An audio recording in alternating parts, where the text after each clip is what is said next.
The worst thing that I ever tried to do to myself was to become a perfect woman. Because that path will do three things to you. Three things that you probably won't even notice until it's too late. Hi, I'm Kamila. Welcome to my honest kitchen. Pour yourself some tea and let's talk. If you try to become that perfect woman, here's what happens. You kill your own sexuality, you destroy your very relationships that you try to save or build, and instead of boosting your self-esteem, you completely shatter it. Let me paint you that picture of a perfect woman, and your task is to understand where the danger hides. So, perfect woman is fit, always put together, and her style is flawless, of course. She's always in a great mood, radiating positivity. She's soft and feminine, but somehow strong inside. She never argues, never nags, never criticizes her man. The only thing that she does is inspiring him to become his better self. She has a picture-perfect family, spotless and clean and cozy house, and fresh flowers on the counter every week from her husband. There are trips, date nights, hobbies, and she makes it all look effortless. She's financially comfortable, but not a workaholic. And of course, she bakes sourdough on Sundays and makes homemade mayo just for fun. Sounds pretty perfect, right? I mean, who wouldn't like to be that woman? I wanted to be that woman. If you don't see the danger yet, don't worry, I will get to it later. I always thought that I was enough until I met her.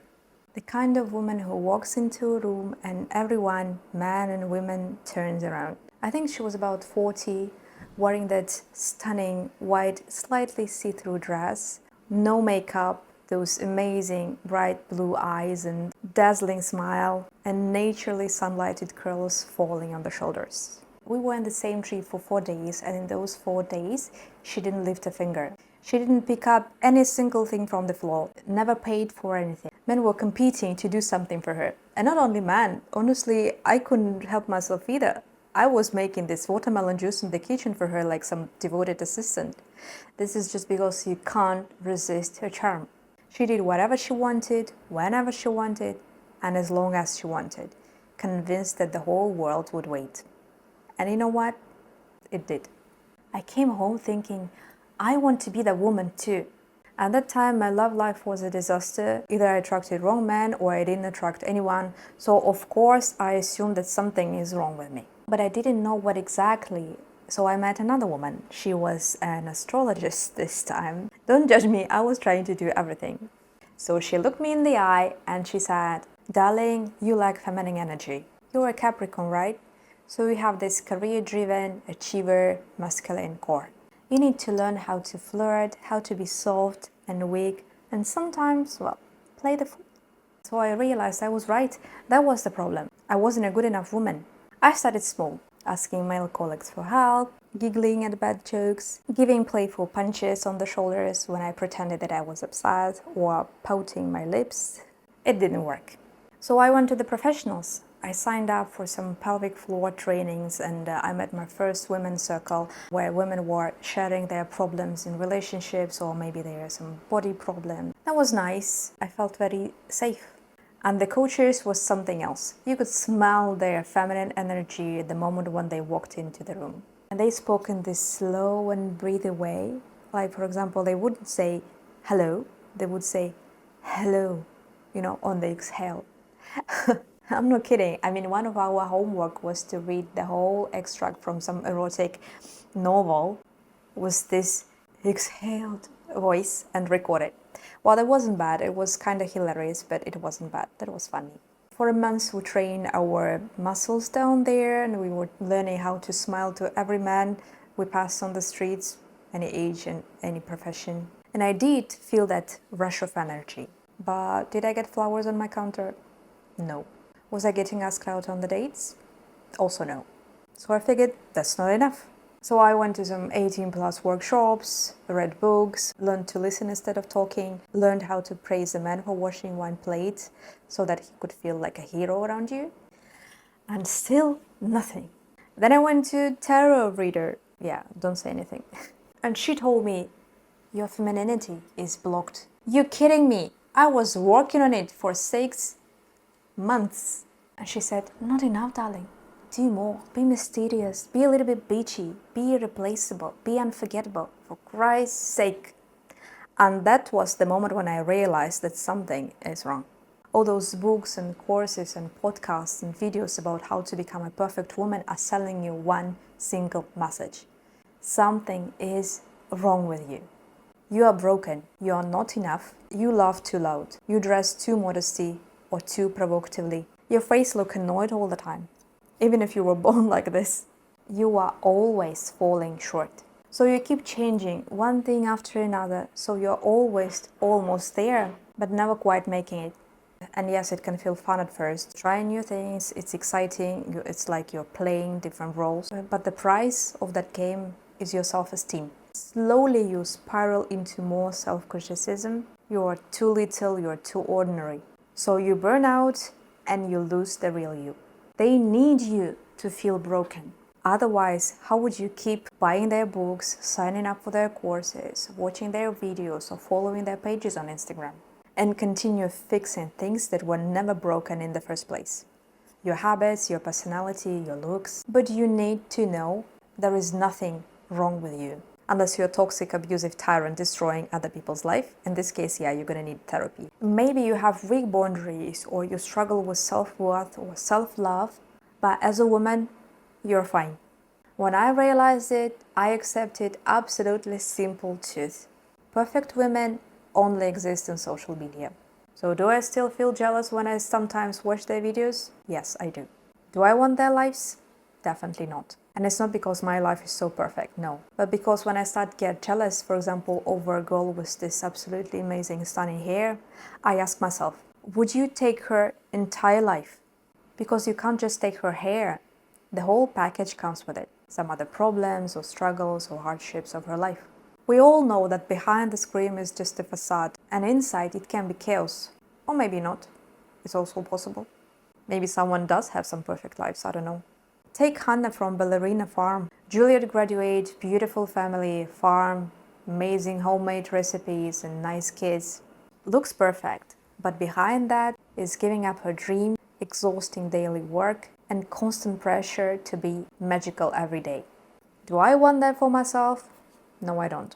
And remember that beautiful woman that I described in the start, my personal ideal. Unfortunately, she got through 2 divorces, pretty bad ones, was struggling with depression, and at that point was also in some unhealthy relationships.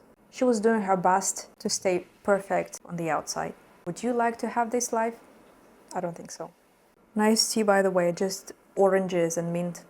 So now let's get back to our perfect woman image and discuss why it is dangerous. The first one was a perfect body, which obviously can lead to some eating disorders or health issues. When I was trying to get into perfect shape, I lost 22 pounds in about 1 month and a half very quickly, and I destroyed the only stable thing that I had in my entire life, my menstrual cycle. Now the next one, always in a good mood, means suppressing your feelings. My partner used to joke I woke up every morning with a grumpy face already, but I wanted to be all that inspiring and funny, positive girlfriend, so I tried and ended up hiding my real feelings and worries and unfortunately destroying the most important thing that we had in our relationship, trust and honesty. Well, we managed to get it back, but anyway, it was a quite difficult period. The next one, soft but strong, is impossible in the way they sell it.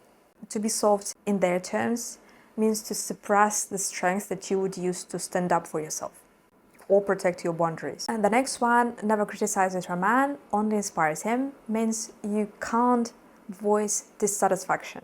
I tried that too. In the end, it pushed my partner away. I kept my complaints inside and they didn't disappear. They were just sleeping inside. The tension grew until he finally dug down to the truth. The next one, perfect family, spotless house, flowers, trips, hobbies, etc., creates the illusion that everything happens effortlessly, when in reality, it is actually a full-time job, maybe even 24/7 job. And the last one, financially comfortable but not a workaholic, is simply unrealistic and also kills women's ambitions.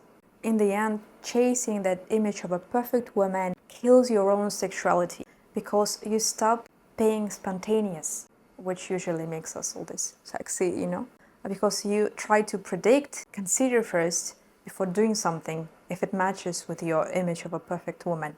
And you can't keep up this role forever.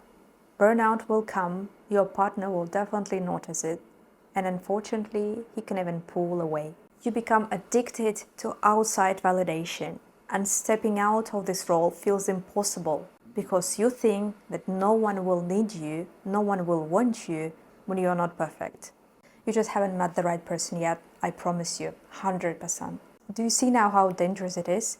That's why it's better not to start down that road at all. You don't need classes, books, or videos teaching you how to become a woman all men are obsessed with. You just need the right man. Maybe you need a pelvic floor training with some qualified coach, preferably not from TikTok, if you have a medical issue. If you struggle with self-love or self-worth, you need a proper therapy with a professional to start taking care of yourself and stop living for others. Any other books, courses, podcasts, videos, even if they are made with genuine care, this is where I should mention my own course if it existed, can help, but only temporary. That high feeling only lasts as long as motivation or novelty does. If you don't integrate those changes into your daily life, you slide back very quickly. But the thing is, any real change, like recovering from destructive relationships, for example, or growing self-love, or building new healthy relationships, it is always a long road. Long, boring, full of mistakes that you learn from. But you shouldn't beat yourself up for trying the shortcut, like reading one book or taking one course or watching a couple of videos on YouTube. We all do that. But the hard truth is you can't recognize the shortcut until you've walked the long road. And that's a lot of work. I'm too lazy for that, so I choose real me. I am not a perfect woman, but honestly, this is my favorite thing about myself. And tell me in the comments what's your favorite imperfection and let's celebrate it together. See you!